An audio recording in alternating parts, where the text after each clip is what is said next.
आज एक ऐसे नगमे की चर्चा होगी जिसका हर एक लफ्ज़ ज़िंदगी और मोहब्बत की नुमाइंदगी करता है। आज हम फिर से ये देखेंगे कि क्या हम इसके साथ इंसाफ कर पा रहे हैं, मतलब कि क्या हम सही गा पा रहे हैं, और अगर गाते हैं तो क्या इसका मतलब समझते हैं।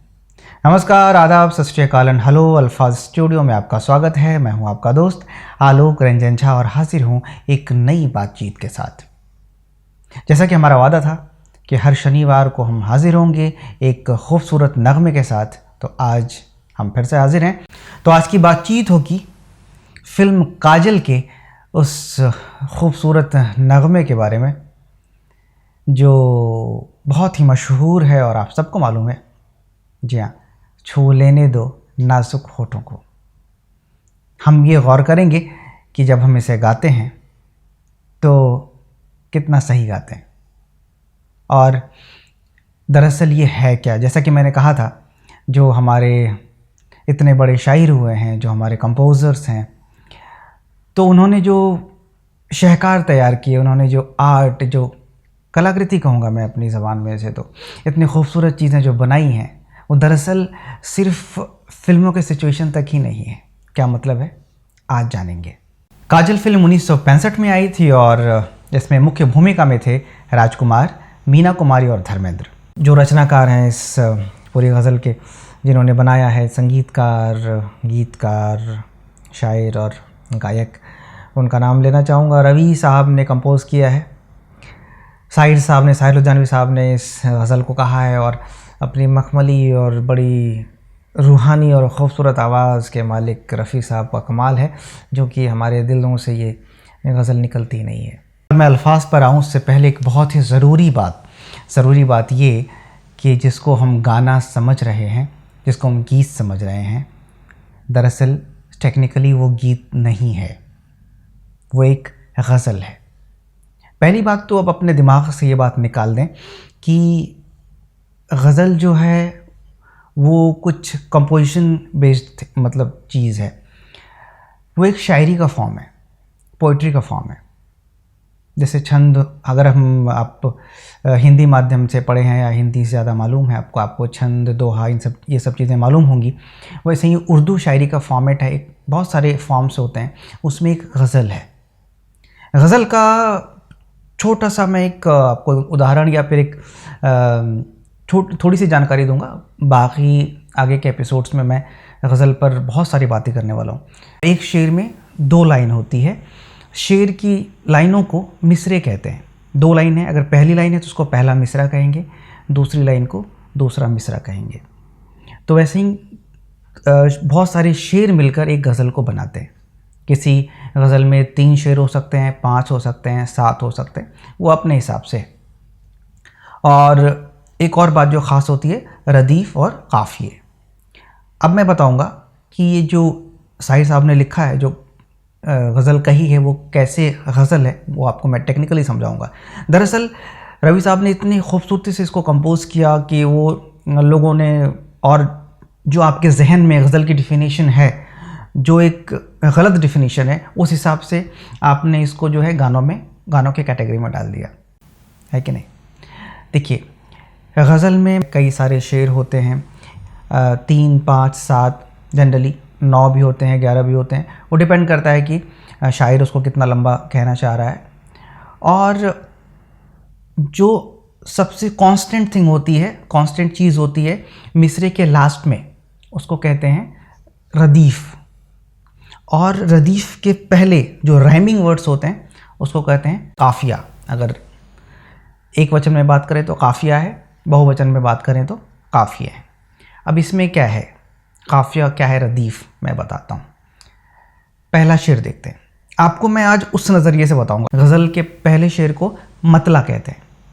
तो इसका मतलब क्या है, छू लेने दो नाजुक होठों को, कुछ और नहीं है जाम है ये। तो जो आखिरी का पोर्शन है ये, छू लेने दो नाजुक होठों को, कुछ और नहीं है जाम है ये। तो है ये वाला जो पोर्शन है ना, वो आपको लगातार हर एक शेर में दिखेगा। तो इसको बोलते हैं रदीफ़। और दूसरा जो टर्म बताया था मैंने, काफ़िया। काफिया वो होता है जहाँ राइमिंग होती है, जैसे छू लेने दो नाजुक होठों को कुछ और नहीं है जाम है ये। और दूसरा मिसरा क्या है, दूसरी लाइन क्या है, कुदरत ने जो हमको बख्शा है वो सबसे हसीं इनाम है ये। तो जाम, इनाम, पैगाम, ये राइमिंग जो वर्ड्स हैं ना, इसको बोलते हैं काफिया। तो जो गज़ल की कंडीशंस हैं इनिशियल, पहली बात तो ये कि उसमें एक रदीफ़ होना चाहिए, तो इसमें रदीफ़ है। काफिया होना चाहिए, राइमिंग वर्ड्स होने चाहिए, वो है। और शेर जो होते हैं वो मीटर में होने चाहिए, बहर में होनी चाहिए, तो बहर में है। जब तीनों प्राइमरी कंडीशंस इसने जो है पूरे कर लिए, तो ये जो लिखावट है ये दरअसल गज़ल है। आपने अब तक किसी भी स्लो कंपोजिशन को गज़ल मान लिया है, यही सच्चाई है ना। ये दौलत भी ले लो, ये शोहरत भी ले लो, भले छीन लो मुझसे मेरी जवानी, आपने उसको गज़ल कह दिया। अरे बड़े बड़े जो प्रोड्यूसर्स इन द सेंस जो प्रोग्राम्स करते हैं, वो गज़ल नाइट और नीचे ये दौलत भी ले लो, ये शोहरत भी ले लो, ये गज़ल नहीं है। सिर्फ स्लो कंपोज करने से या फिर क्या बोलते हैं, जो मौसीकी है, जो म्यूज़िक है, उसको थोड़ा सा स्लो और संजीदा करने से वो गज़ल नहीं हो जाती। गज़ल दरअसल पोइट्री का फॉर्म है, वो लिखी जाती है उस फॉर्म में, कंपोज आप जैसे भी करें, है कि नहीं। तो दरअसल कहने का मतलब यह है कि सीधी बात में आता हूँ कि छू लेने दो नाजुक होठों को एक गज़ल है, जिसको रवि साहब ने इतनी खूबसूरती से कंपोज़ किया कि बहुत पॉपुलर हो गया, और हमको पता ही नहीं चलता है कि ये गज़ल है, गीत है, नज़्म है, क्या है, दरअसल गज़ल है। चलिए टेक्निकल चीज़ें थोड़ा सा अलग करते हैं, हम गज़ल पे बात करेंगे, बहुत तसल्ली से बात करेंगे। अब चलते हैं इसके तलफ़्फ़ुज़ और मतलब की तरफ। तो इस गज़ल का मतलब यानी पहला शेर क्या कहता है, छू लेने दो नाजुक होठों को कुछ और नहीं है जाम है ये। मतलब तो साफ़ है, आप समझदार हैं, क्या बताना है कि इसमें जो है प्रेमिका को कहते हैं कि आपके नाजुक होठों को छूने की इजाज़त दीजिए, क्योंकि ये जो शराब के प्याले जैसे खूबसूरत हैं। कुदरत ने जो हमको बख्शा है, ये दूसरा मिसरा है, कुदरत ने जो हमको बख्शा है वो सबसे हसीं इनाम है ये। जो ऊपर वाले ने जितनी भी नेमतें दी हैं, उसमें सबसे खूबसूरत इनाम जो है यही है, जो आपके ये होंठ हैं जो शराब के प्यालों जैसे खूबसूरत हैं। अब इसमें लफ्ज़ दर लफ्ज़ तलफ़्फ़ुज़ की बात करेंगे। पहली लाइन देखते हैं, छू लेने दो नाजुक, यहाँ ज़ है, नुक्ते वाला ज़ है, होठों को। एक सबसे बड़ी गलती, मतलब बहुत बड़ी गलती है और बहुत लोगों को पता नहीं है, हम लोग होठों नहीं बोलते हैं। दरअसल जब होठों की बात आती है ना, तो हो के ऊपर भी एक बिंदी है, ठो के ऊपर भी बिंदी है, दोनों साउंड नज़ल है, हों ठों। और अगर आपको होंठ भी लिखना हो, लिप्स के बारे में लिखना हो, होंठ, वो होठ नहीं होते। मैं बहुत लोगों को, बहुत अच्छे अच्छे लोगों को लिखते बोलते सुनता हूँ, वो होठ लिखते हैं, बिंदी नहीं लगाते हैं, वो गलत है। चाहे वो एक वचन हो या बहुवचन हो, आपको हो के ऊपर बिंदी लगानी है, ठीक है। तो यहाँ क्या होगा, छू लेने दो नाजुक होठों को कुछ और नहीं है जाम है ये। यहाँ ज के नीचे नुक्ता नहीं लगाइएगा। दूसरी लाइन, कुदरत ने, कुदरत के नीचे नुक्ता है इसलिए वो क़ा है। कुदरत ने जो हमको बख्शा, यहाँ जो बख्शा का जो आधा ख़ है, तो वो ख़ के नीचे नुक्ता है, तो वो ख़ हो गया, बख्शा। तो लाइन ऐसे हो गई, कुदरत ने जो हमको बख्शा है वो सबसे हसीं। यहाँ भी कुछ लोग गलतियाँ करते हैं, हसीं में सी के बाद डॉट है, बिंदी है, तो हसीं हो गया। अगर उसी बिंदी को कुछ लोग जो है ना वो ह के ऊपर शिफ्ट कर देते हैं, तो हो जाएगा हंसी। तो फ़र्क क्या हो जाएगा, हसीं का मतलब होता है खूबसूरत, हसीन का जो ना को साइलेंट किया तो हंसी हो जाता है, पर अगर उसी बिंदी को ह के ऊपर डाला तो क्या हो जाएगा, हंसी। हंसी मतलब वो हंसने वाला, लाफ, है ना। तो आपको ये गौर करना पड़ेगा। तो जब भी गाते हैं तो ऐसा गाइए, कुदरत ने जो हमको बख्शा है वो सबसे हंसी इनाम है ये, ठीक है। नाजुक के ज़ा में नुक्ता है, होंठ, होंठों में दोनों ओ के बाद बिंदी है, जाम के जा के नीचे नुक्ता नहीं है, खुदरत के का के नीचे नुक्ता है इसलिए वो खुदरत है, बख्शा खा के नीचे नुक्ता है, और हंसी में सी के ऊपर बिंदी है जहाँ की नेज़ल साउंड करना है। तो ये हो गया आपका मतला, यानी कि पहला शेर।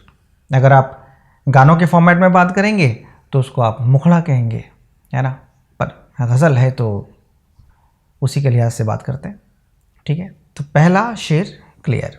अब बढ़ते हैं दूसरे शेर की तरफ, और जो दूसरा शेर है बड़ा ही खूबसूरत। शर्मा के ना यूं ही खो देना रंगीन जवानी की घड़ियाँ, बेताब धड़कते सीनों का अरमान भरा पैगाम है ये।